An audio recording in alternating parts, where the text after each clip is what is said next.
নমস্কার বন্ধুরা, গল্পের ঝুলিতে আরও একটি নতুন গল্প নিয়ে আপনাদের কাছে হাজির হয়েছি। আজকে নিয়ে এসেছি হৃদয় ছুঁয়ে যাওয়া একটি খুব সুন্দর গল্প, অরক্ষণীয়া। লেখক শরৎচন্দ্র চট্টোপাধ্যায়। আজকে আমি প্রথম পর্বটা পড়ব। আজকের গল্পটা আশা করছি আপনাদের খুব ভালো লাগবে। যদি ভালো লাগে পুরো গল্পটা শোনার অনুরোধ রইল। চলুন শুরু করব আজকের গল্প, অরক্ষণীয়া। লেখক শরৎচন্দ্র চট্টোপাধ্যায়। মেজমাসিমা মা মহাপ্রসাদ পাঠিয়ে দিলেন। ধরো। কে রে অতুল? আয় বাবা আয় বলিয়া দুর্গামণি রান্নাঘর হইতে বাহির হইলেন। অতুল প্রণাম করিয়া পায়ের ধুলো গ্রহণ করিল। নীরগ হও বাবা, দীর্ঘজীবী হও। ওরে ও জ্ঞানদা, তোর অতুল দাদা ফিরে এসেছেন যে রে।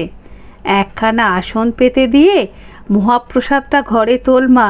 কাল রাত্রির 9:30-10টার সময় সদর রাস্তায় ঘোড়ার গাড়ির শব্দ শুনে ভাবলুম কে এলো। তখন যদি জানতুম দিদি এলেন, ছুটে গিয়ে পায়ের ধুলো নিতুম। এমন মানুষ কি আর জগতে হয়? তা দিদি ভালো আছেন বাবা?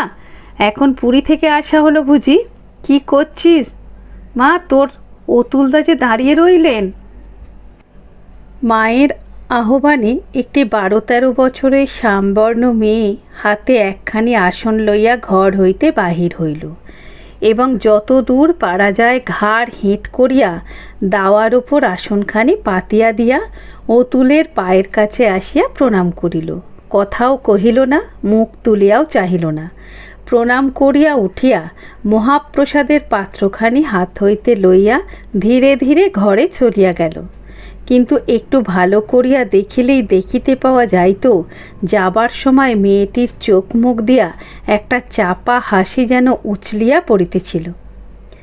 এবার শুধু মেয়েটিই নয়, এদিকেও একটুখানি নজর করিলে চোখে পড়িতে পারিত ওই সুশ্রী ছেলেটিরও মুখের ওপরে দীপ্তি খেলিয়া একটা অদৃশ্য তড়িৎ প্রবাহ মুহূর্তের মধ্যে মিলাইয়া গেল।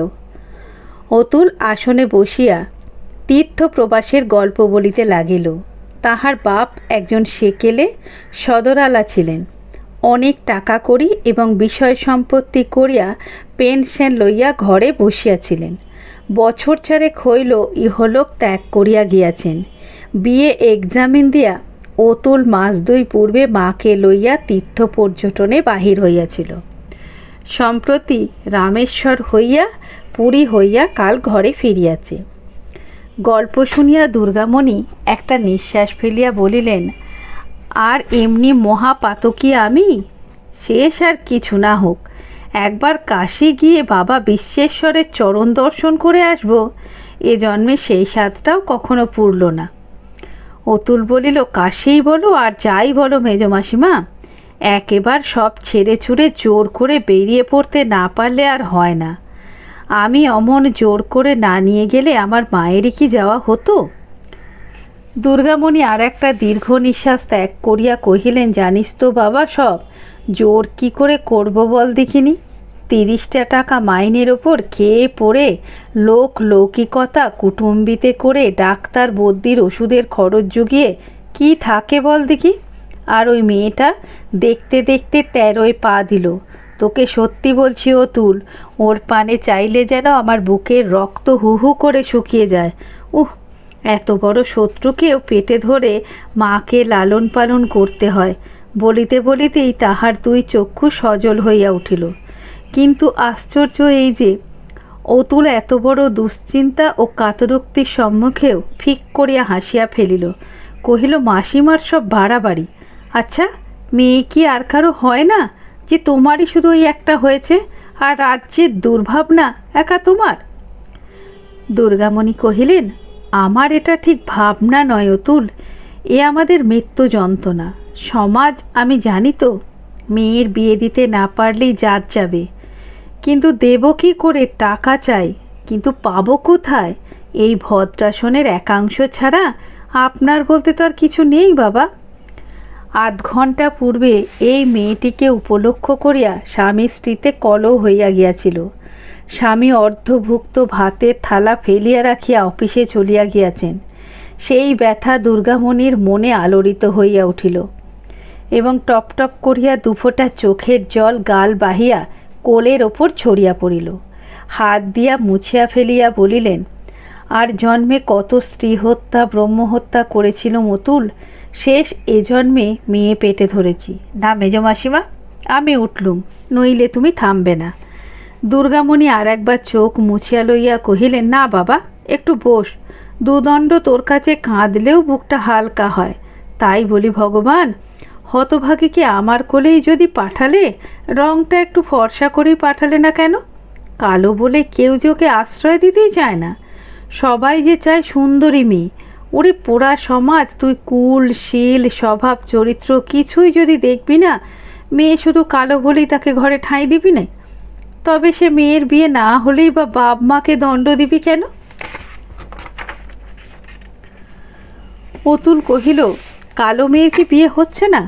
ভোমরাও কালো, কোকিলও কালো, তাদের কি আদর হয় না? এসব তো চিরকালের দৃষ্টান্ত মেজমাসিমা। দুর্গামণি কহিলেন, তাই দৃষ্টান্তই শুধু চিরজীবী হয়ে আছে বাবা, আর কিছু নেই। কিন্তু তাতে আর সান্ত্বনা পাইনি, জোর পাইনি অতুল। গিরিশ ভট্টাচার্যের মেয়ের বিয়ে চোখের ওপর দেখে হাত পা যেন পেটের ভেতর ঢুকে গেছে। ঠিক আমাদেরই মতন, না ছিল তার টাকার বল, না ছিল মেয়ের রূপ, তাই পাত্রের বয়সও গেল 60-এর কাছাকাছি। তার মায়ের কান্নাটা আমি আজও যেন কানে শুনতে পাচ্ছি। অতুল সবিস্ময়ে প্রশ্ন করিল, 60-এর কাছাকাছি বলো কি? তা হবে বই কি বাবা, হরিচক্রবর্তীর নাচ জামাই হলো পাড়ার নিতাই চাটুর্যে, তারই একটা 8-10 বছরের মেয়ে যে, হিসেব করে দেখ দেখি। খবর শুনিয়া অতুল স্তব্ধ হইয়া চাহিয়া রহিল। দুর্গামণি বলিতে লাগিলেন, সে মেয়ে যদি মনের ঘেন্নায় বিষ খায়, কি গলায় দড়ি দেয়, কিংবা কুলে কালি দিয়ে চলে যায়, মা হয়ে তাকে বুকের ভেতর থেকে অভিশাপ দি কেমন করে বল দেখি বাবা? অতুল চুপ করিয়া রহিল। দুর্গামণি হঠাৎ তার হাতটা চাপিয়া ধরিয়া বলিলেন, বাবা অতুল, আজকাল সবাই বলে তোদের ছেলেদের মধ্যে দয়া ধর্ম আছে। দেখিস নে বাবা, তোদের স্কুল কলেজের কোনো ছেলে যদি নিতান্ত দয়া করে মেয়েটাকে তার পায়ে একটুখানি ঠাঁই দেয়, তাহলে তোদের কাছে আমি মরণ পর্যন্ত কেনা হয়ে থাকব। অতুল শশব্যস্তে হাত ছাড়াইয়া লইয়া তাহার পায়ের ধুলো মাথায় লইয়া আর্দ্র কণ্ঠে বলিয়া ফেলিল, কেন এত ব্যস্ত হচ্ছ মেজমাসিমা? আমি কথা দিচ্ছি। কিন্তু সহসা কথাটা সে দিতে পারিল না। লজ্জায় তাহার কর্ণমূল পর্যন্ত রাঙা হইয়া কণ্ঠ রোধ হইয়া গেল। দুর্গামণি জ্যোতিষিয়া লক্ষ্য করিলেন না, কিন্তু আর কেহ তথায় উপস্থিত থাকিলে হয়তো সংশয় করিত।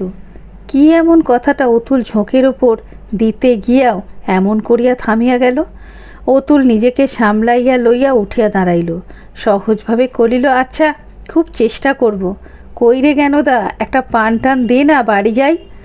দুর্গামণি রাগিয়া চিৎকার করিলেন, তোর অতুলদার একটা পান দে না গেনি, মুখ পোড়া মেয়ের না আছে রূপ আর না আছে গুণ, বলি এসব কথাও কি শেখাতে হবে?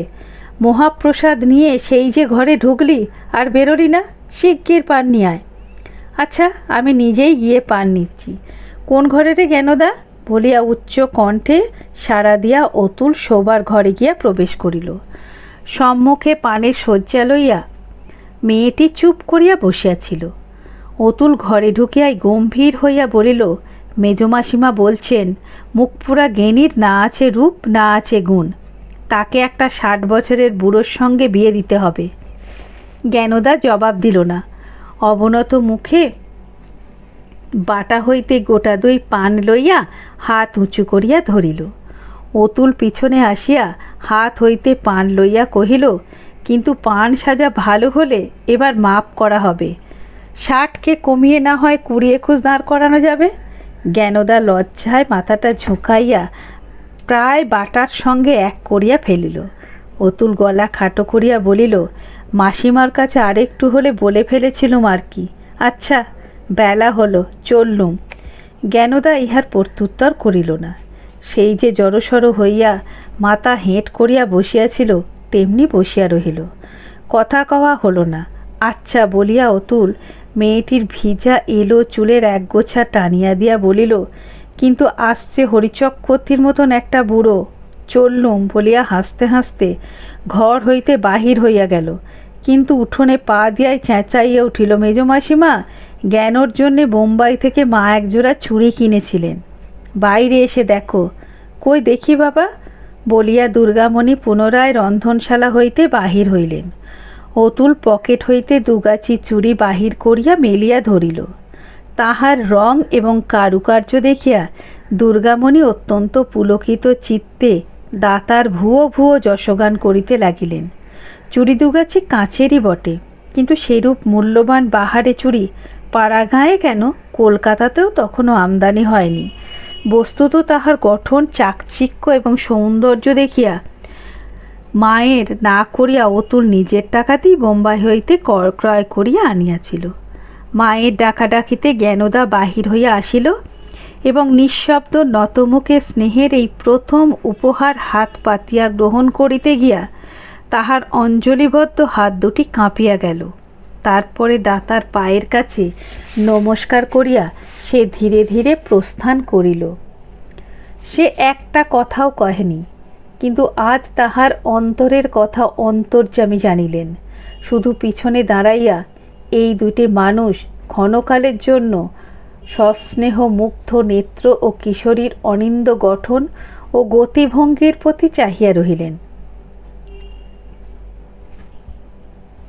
বড় ভাই গোলকনাথ মারা গেলে তার বিধবা স্ত্রী স্বর্ণমঞ্জরী নির্বংশ পিতৃকুলের যৎসামান্য বিষয় আশায় বিক্রয় করিয়া হাতে কিছু নগদ পুঁজি করিয়া কনিষ্ঠ দেবর অনাথনাথকে আশ্রয় করিয়াছিলেন।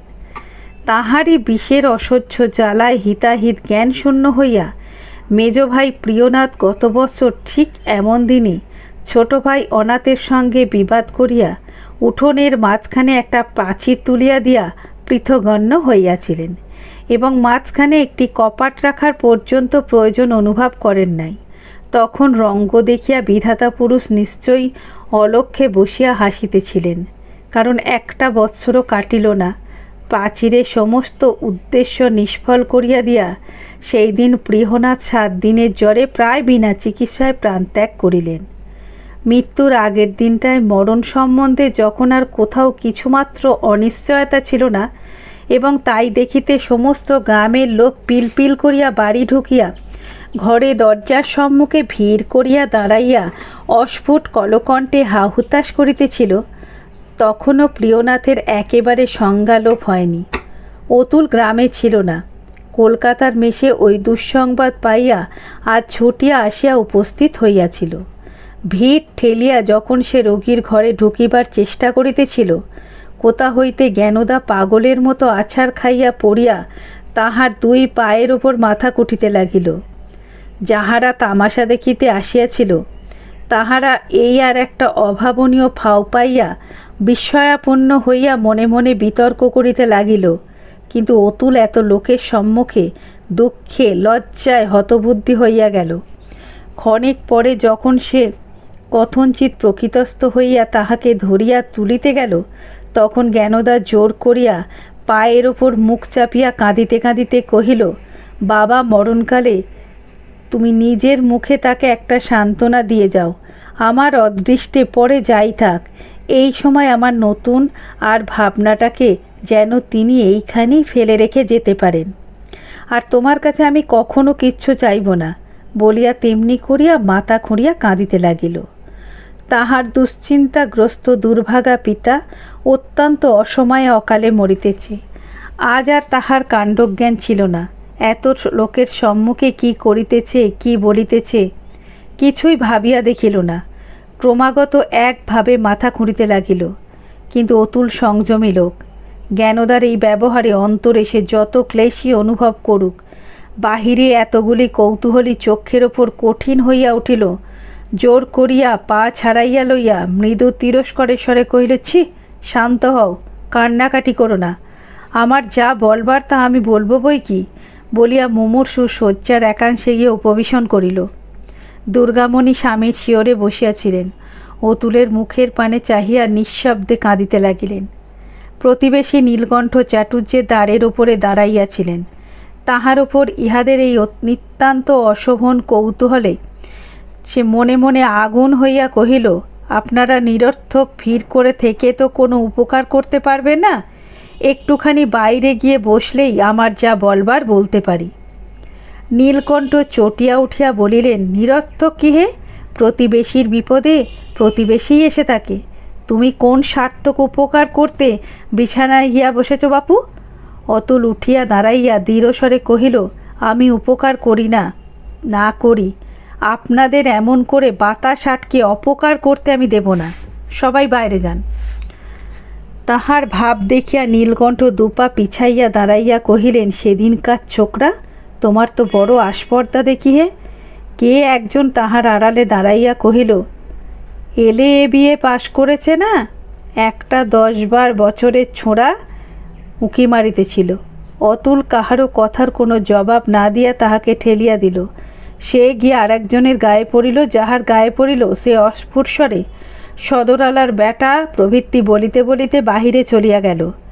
নীলকণ্ঠ প্রভৃতি ভদ্রলোক অতুলের কথাটা শুনিবার বিশেষ কোনো আশা না দেখিয়া মনে মনে শাসাইয়া প্রস্থান করিলেন। যখন বাহিরের লোক আর কেহ রহিল না, তখন অতুল মুমূর্ষের মুখের ওপর ঝুঁকিয়া পড়িয়া ডাকিল, মেসোমশাই। প্রিয়নাথ রক্তবর্ণ চক্ষু মেলিয়া মৌরের মতো চাহিয়া রহিলেন। অতুল পুনরায় উচ্চকণ্ঠে কহিল, আমাকে চিনতে পাচ্ছেন কি?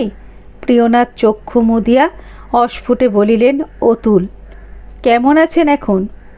প্রিয়নাথ মাথা নাড়িয়া তেমনি অস্ফুট স্বরে বলিলেন, ভালো না। অতুলের 2 চক্ষু জলে ভরিয়া গেল। অনেক কষ্টে নিজেকে সামলাইয়া লইয়া অশ্রুরুদ্ধ কণ্ঠ পরিষ্কার করিয়া কহিল, মেসোমশাই, একটা কথা আপনাকে জানাচ্ছি, আপনি নিশ্চিন্ত হন। আজ থেকে জ্ঞানদার ভার আমি নিলুম। প্রিয়নাথ কথাটা বুঝতে পারিলেন না। এদিক ওদিক দৃষ্টিপাত করিয়া বলিলেন, কই জ্ঞানদা? দুর্গামণি স্বামীর মুখের ওপর ঝুঁকিয়া পড়িয়া অশ্রুবিকিত রোদনের কণ্ঠে বলিলেন, একবার দেখবে জ্ঞানদাকে? প্রিয়নাথ প্রথমটা জবাব দিলেন না, শেষে বলিলেন, না। দুর্গামণি কাঁদিয়া ফেলিয়া বলিলেন, অতুল কি বলছে শুনেছ? সে তোমার জ্ঞানদার ভার নিতে এসেছে। আর তুমি ভেবো না, হতভাগীকে অনেক গালমন্দ করেছ। আজ একবার ডেকে আশীর্বাদ করে দিয়ে যাও। প্রিয়নাথ চুপ করিয়া চাহিয়া রহিলেন। দুর্গামণি আবার সেই একই কথা আবৃত্তি করার মতো তাহার 2 চোখ দিয়া 2 ফোঁটা জল গড়াইয়া পড়িল। অক্ষম হাতখানি অনেক কষ্টে তুলিয়া অতুলের কপালে একবার স্পর্শ করিয়া পাশ ফিরাইয়া শুইলেন। তাহার মুখ দিয়া কোনো কথাই বাহির হইল না বটে, কিন্তু এই আসন্নকালে তাহার হৃদয়ের একটা অতি গুরুতর নিঃসংশয়ে তুলিয়া ফেলিতে পারিয়াছে অনুভব করিয়া অতুল অকস্মাৎ বালকের মতো উচ্ছ্বসিত হইয়া কাঁদিয়া ফেলিল। সাক্ষী রহিলেন শুধু দুর্গামণি আর ভগবান। পরদিন সায়াহ্নকালে 80 জন ভদ্র বাঙালি যাহা করে, প্রিয়নাথও তাহাই করিল। অর্থাৎ অফিসের 30 টাকা চাকরির মায়া কাটাইয়া 26 বৎসরের বিধবা ও 13 বৎসরের অনুরাগ কন্যার বোঝা তদুপেক্ষা কোনো এক দুর্ভাগ্য আত্মীয়ের মাথায় তুলিয়া দিয়া 36 বছর বয়সে প্রায় বিনা চিকিৎসায় 86 বছরের সমতুল্য একটা জীর্ণ কঙ্কালসার দেহ তুলসী বেদিমূলে পরিত্যাগ করিয়া গঙ্গানারায়ণ ব্রহ্ম নাম শুনিতে শুনিতে বোধ করিবা হিন্দুরা বিষ্ণু লোকেই গেলেন।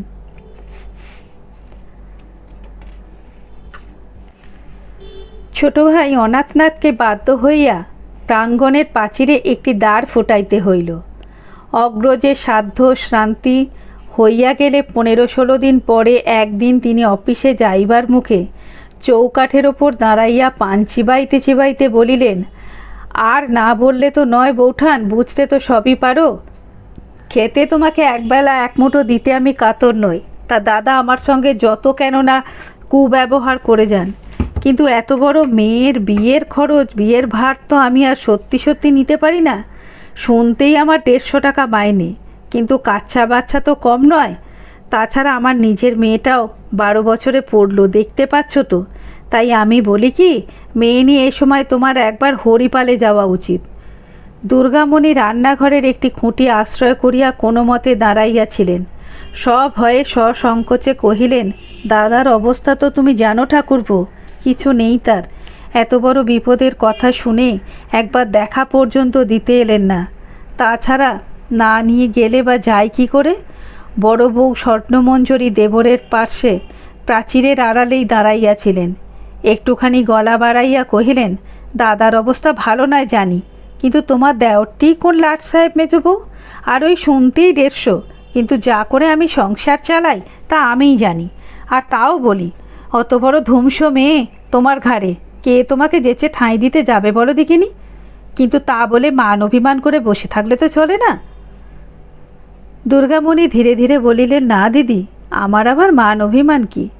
স্বর্ণ দেওরকে বাঁ হাত দিয়ে পিছনে ঠেলিয়া নিজে অগ্রসর হইয়া আসিয়া কহিলেন, তোমাকে মন্দ কথা তো আমি বলিনি মেজবউ, যে অমন করে চিবিয়ে চিবিয়ে কথাগুলো বললে।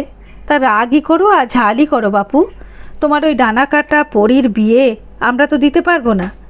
মেয়ে তো ওই ছোট বউটাও পেটে ধরেছে, কেউ একবার বাচ্চাদের মুখ পানে চেয়ে দেখলে আবার নাকি সে চোখ ফিরিয়ে চলে যাবে।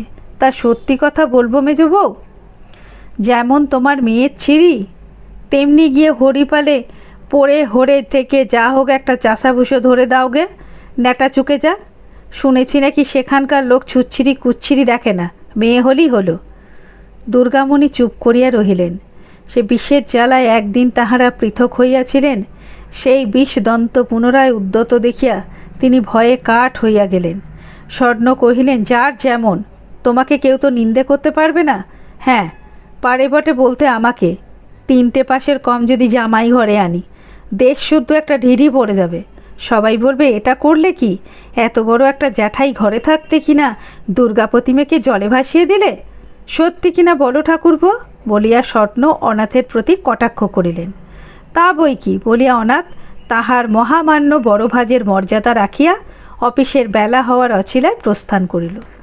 স্বর্ণ বলিলেন, তোমার ভাইকে ধরে করে যা হোক একটা ধরে পাকড়ে দাও গে, তাতে তোমার লজ্জা নেই মেজবউ? কেউ নিন্দে করতে পারবে না। 30টা টাকা তো সবে মাইনে ছিল, কেই বা তাকে জানতো আর কেই বা তাকে চিনত? এদের ভাই বলেই যা লোকে জানে। আমি বলি কি, কাল দিনটে ভালো আছে, কালই চলে যাও। দুর্গামণি মনে মনে একবার অতুলের কথা ভাবিলেন, কিন্তু তার সাক্ষাতে কোনো কথা কহিলেন না, কারণ এই বড় জায়ের সম্বন্ধী অতুলের সঙ্গে তার সম্বন্ধ। স্বর্ণ অতুলের মায়ের মামাতো বোন। সেই দিন কেমন করিয়া জ্ঞানদা অতুলের পায়ের ওপর পড়িয়া কাঁদা কাটা করিয়াছিল মা তাহা দেখিয়াছিলেন বটে, কিন্তু অত বড় বিপদ মাথার ওপর লইয়া ইহার বিশেষ কোনো অর্থ ভাবিয়া দেখেননি। কিন্তু দুঃখীর ঘরে তো একান্ত মনে শোক করিবার অবসর নেই, তাই স্বামীর মৃত্যুর পরের দিন হইতে এই কথাটা চিন্তা করিতেছিলেন। ঘরে গিয়া দেখিলেন মেয়ে চুপ করিয়া মেজের ওপর বসিয়া আছে। ধীরে ধীরে তাহার কাছে বসিয়া কহিলেন, দিদি যা বললেন শুনেছিস তো? মেয়ে ঘাড় নাড়িয়া জবাব দিল। তারপরে যে তিনি কি বলিবেন ভাবিয়া পাইলেন না, কিন্তু মেয়ে নিজেই তাহার সুবিধা করিয়া দিল। কহিল, কখনো তো বাপের বাড়ি যাওনি মা, এই সময় একবার কেন চলো না? মা বলিলেন, মা বেঁচে নেই, দাদা কোনো দিন খোঁজ নিলেন না, এত বড় বিপদ শুনেও একটা চিঠি পর্যন্ত লিখলেন না, কেমন করে তাদের কাছে সেধে যাই বল দেখিনি মা? মেয়ে কহিল, দুঃখীর খোঁজ কেউ সেধে কখনো নেয় না মা, তারা নেননি, এরাও তো নেন না, এরা বরং যেতেই বলছেন। আমাদের মান অভিমান বাবার সঙ্গে চলে গেছে মা, চলো আমরা সেখানে গিয়েই থাকি গে। মায়ের চোখ দিয়া জল পড়িতে লাগিল। মেয়ে সস্নেহে মুছাইয়া দিয়া কহিল, আমি জানি শুধু আমার জন্যই তুমি কোথাও যেতে চাও না, নইলে জ্যাঠাইমার কথা শুনে একটা দিনও তুমি এখানে থাকতে না। আমার জন্য তোমাকে এইটুকু ভাবতে হবে না মা, চলো দিন কতকের জন্য আমরা আরও কোথাও যাই, এখানে থাকলে তুমি মরে যাবে। মা আর থাকিতে পারিলেন না, মেয়েকে বুকের কাছে টানিয়া লইয়া হু হু করিয়া কাঁদিয়া উঠিলেন। মেয়ে বাধা দিল না, শান্ত করিবার চেষ্টা করিল না, শুধু নীরবে জননীর বুকের ওপর মুখ রাখিয়া বসিয়া রহিল। অনেকক্ষণ পরে দুর্গামণি নিজেই কতকটা শান্ত হইয়া চোখ মুছিয়া বলিলেন, তোকে সত্যি বলছি জ্ঞানদা, তুই না থাকলে আমি যেখানে দু চক্ষু যায় সেই দিনই চলে যেতাম। যেদিন তিনি জন্মের মতো চলে গেলেন, শুধু তোর জন্যই পারিনি। তা আমি জানি মা। আচ্ছা, আমাকে একটা কথা সত্যি করে বল দেখি বাছা, সেই দিন কেন অতুল ও কথা বলল না? জ্ঞানদা, অমন করে মুখ ঢেকে থাকিস নে মা, লজ্জা করবার সময় এটা নয়। আমি জানি মিছে কথা বলবার ছেলে সে নয়, তবে সেই বা কেন তার মরণকালে অমন ভরসা দিল, আর তুই বা কেন তার পায়ে পড়ে অমন করে কাঁদলি? জ্ঞানদা মায়ের বুকের মধ্যে হইতে অস্ফুটে কহিল, সে আমি জানি নে মা। দুর্গামণি জোর করিয়া মেয়ের মুখখানি তুলিয়া ধরিয়া একবার দেখিবার চেষ্টা করিলেন, কিন্তু সে জোর করিয়া আঁকড়িয়া ধরিয়া রহিল। বিফলকাম হইয়া তিনি পুনরায় কহিলেন, তোমার বাবা বেঁচে থাকতে আমার কখনো কিছু মনে হয়নি বটে, কিন্তু সেই দিন থেকে ভেবে ভেবে এখন যেন অনেক কথাই বুঝতে পারি। অতুলের মুখের কতদিনের কত ছোটোখাটো কথাই না আজ আমার মনে হচ্ছে। বলিতে বলিতেই তিনি অকস্মাৎ ব্যগ্র হইয়া কন্যার দুটি হাত নিজের হাতের মধ্যে লইয়া জিজ্ঞাসা করিলেন, সত্যি বল মা, আমি যা মনে করছি তা মিথ্যে নয়। আমি এই কদিন শুধু স্বপন দেখিনি। জ্ঞানদা তেমনি মুখ ঢাকিয়া মৃদুস্বরে বলিল, কি জানি মা, তার ধর্ম তার কাছে। দুর্গামণি আনন্দের আবেগে কাঁদিয়া কহিলেন, আমাকে সংশয়ে ফেলে রাখিস না। একবার মুখ ফুটে বল, আমি তোর বাপের জন্য একটিবার প্রাণ খুলে কাঁদি। আমার এই কান্না আজ তিনি শুনতে পাবেন। মেয়ে চুপি চুপি কহিল, কাঁদো না মা, আমি তো তোমাকে কাঁদতে বারণ করিনি। বাবাকে জানাতে বলেছিলাম, তিনি নিজেই তো জানিয়েছেন। এখন তার ধর্ম তার কাছে। দুর্গামণি এবার আর বাধা মানিলেন না। জোর করিয়া মেয়ের আরক্ত অশ্রুসিক্ত মুখখানি তুলিয়া ধরিয়া তাহাকে অজস্র চুম্বন করিয়া পুনরায় বুকের ওপর চাপিয়া ধরিয়া নীরবে বহুক্ষণ ধরিয়া অশ্রুপাত করিলেন। পরে চোখ মুছিয়া ধীরে ধীরে বলিতে লাগিলেন, তাই বটে মা, তাই বটে। অতুল আমার দীর্ঘজীবী হোক, তার ধর্ম তার কাছেই বটে। কিন্তু এই কথাটা আমাদের কারু একদিনের তরে মনে পড়েনি মা। তুই নিজেই যে তাকে মরা বাঁচিয়েছিলি। সে বছর লোকে বলল, বেরি বেরি রোগ, তা যে রোগই হোক, ফুলে ফেটে ঘা হয়ে আগে তার মা, তারপরে অতুল। অতুলের তো কোনো আশাই ছিল না।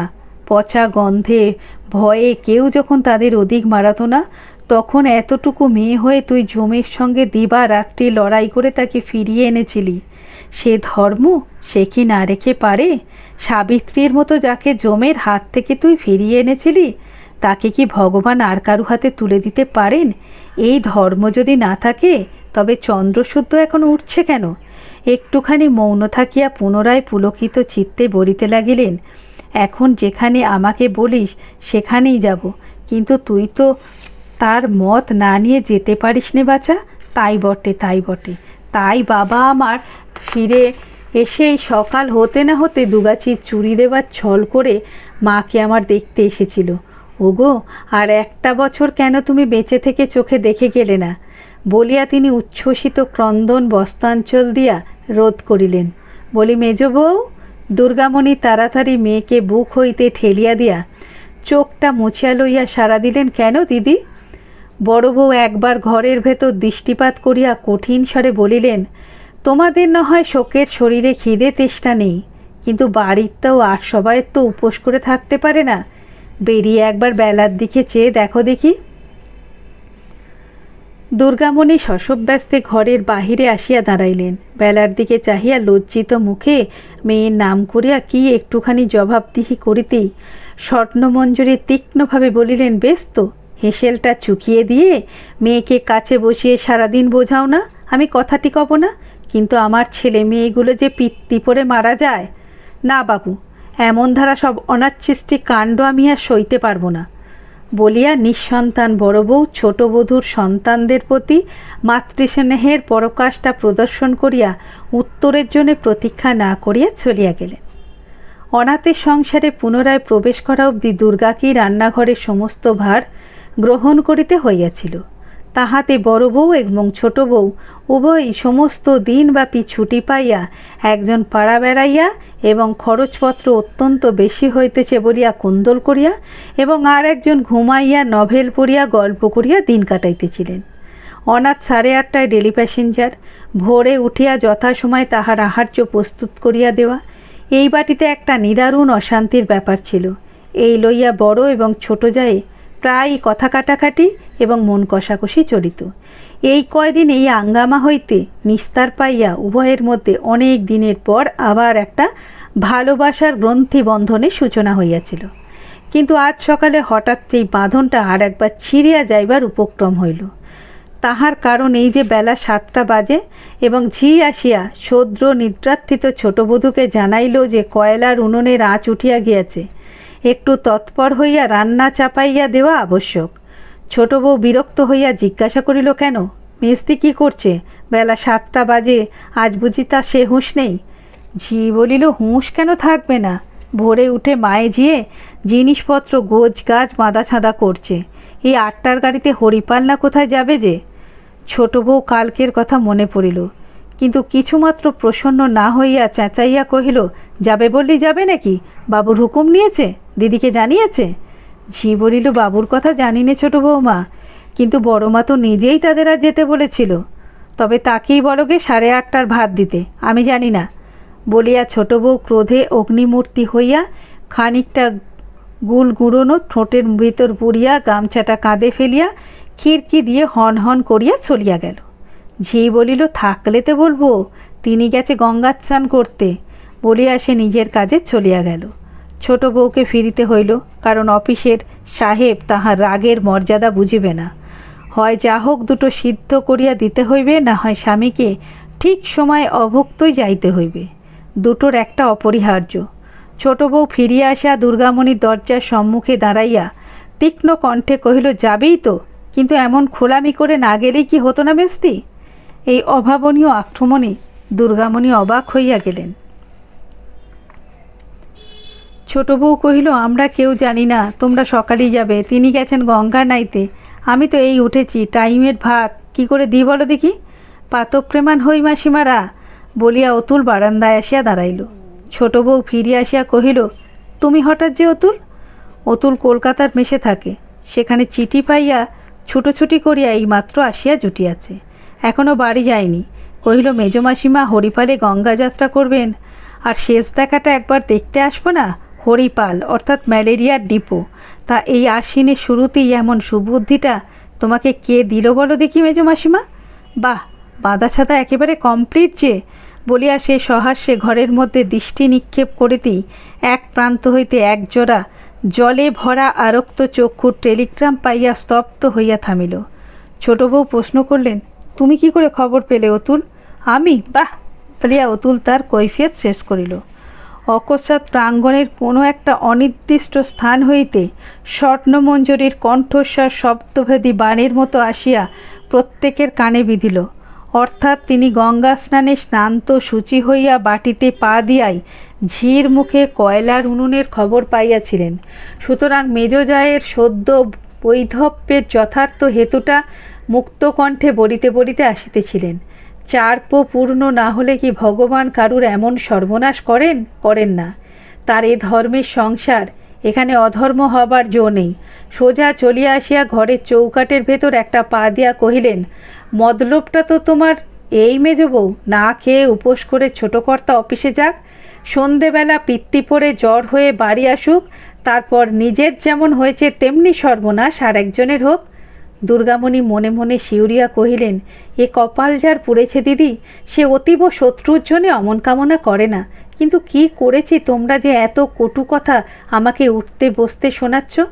স্বর্ণ হাত নাড়িয়া মুখে অতি বিকৃত করিয়া কহিলেন, কচি খুকি যে, আমাকে বলতে হবে কি করেছ? 7:30টা বাজে, টাইমের ভাত রাঁধবে কে? অতুল এতক্ষণ অবাক হইয়া শুনিতেছিল। তাহার বড় মাসিকে সে ভালো করিয়াই চিনিত, এই জন্যে কথাবার্তাও বড় একটা কহিত না। কিন্তু এখন আর সহ্য করিতে না পারিয়া নিজেই প্রশ্নের জবাব দিয়া বসিল। কহিল, সত্যি কথা বললে তুমি রাগ করবে মাসিমা, কিন্তু কপাল নেহাত না পড়লে আর কেউ তোমাদের ভাত খেতে আসে না, সে কথা তোমরা জানো, পাড়ায় আর 5 জনও জানে।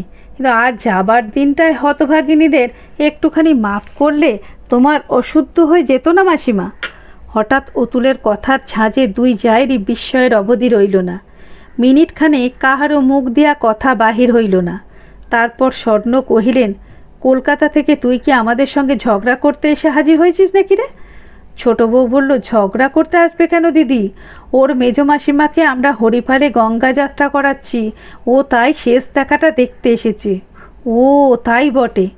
ছোট বউ কহিল, তাই দিদি, তাই তখন থেকে ভাবছি আমরা বাড়ির লোক কেউ জানলাম না, তোমার বোনপটি কলকাতায় বসে জানলো কি করে? তাহলে লোকে যা বলে তা মিথ্যে নয় দেখছি। স্বর্ণ ক্রোধে দিগ্বিদিক জ্ঞান শূন্য হইয়া চেঁচাইয়া বিদ্রুপ করিয়া একটা কাণ্ড করিয়া তুলিলেন। বলিতে লাগিলেন, বেশ তো বাছা, এতই যদি দরদ জন্মে থাকে তোমার শাশুড়ি মাসিকে গঙ্গা যাত্রা করাবে কেন? ঘরেই নিয়ে যাও না, গা শুদ্ধ লোক বাহবা করবে। তাহার বিষের জ্বালায় অতুলের মাথা বেঠিক হইয়া গেল। সেও বলিয়া বসিল, বেশ তো মাসিমা, তোমরা আপনার লোক কথাটি যদি দুদিন আগেই জেনে থাকো ভালোই তো। উনি আমার ঘরে গেলে আমি মাথায় করে নিয়ে যেতে রাজি আছি। তোমাদের গাঁয়ের লোকগুলো তাতে বাহবা দেবে কি? ছিছি করবে। আমি ভূক্ষেপও করি না। কথাটা বলিয়া ফেলিয়াই অতুল নিজেও যেমন লজ্জায় আড়ষ্ট হইয়া উঠিল, তাহার গুরুজনেরাও তেমনি অসহ্য বিস্ময়ে স্তম্ভিত হইয়া রহিলেন।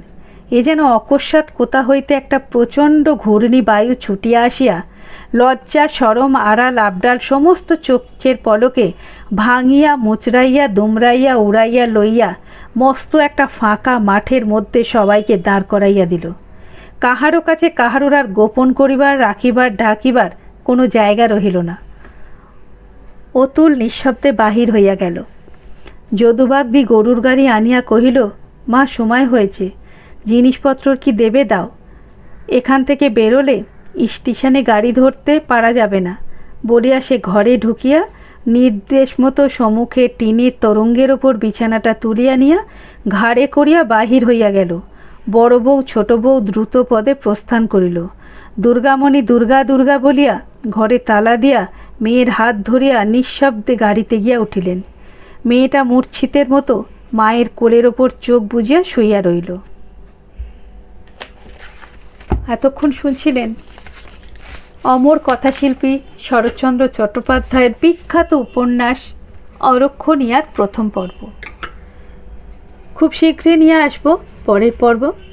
আশা করছি গল্প ভালো লেগেছে। গল্প এবং গল্প পাঠ যদি আপনাদের ভালো লেগে থাকে, প্লিজ গল্পটিতে একটি লাইক করে দেবেন, শেয়ার করবেন। আপনাদের একটা কমেন্ট আমাকে আরও ভালো ভিডিও দিতে উৎসাহিত করবে, অনুপ্রাণিত করবে। ভালো থাকবেন, সুস্থ থাকবেন। খুব তাড়াতাড়ি আবার নিয়ে আসবো আগামী পর্ব। ততক্ষণ শুনতে থাকুন, সঙ্গে থাকুন গল্পের ঝুলির। ভালো থাকুন। ধন্যবাদ।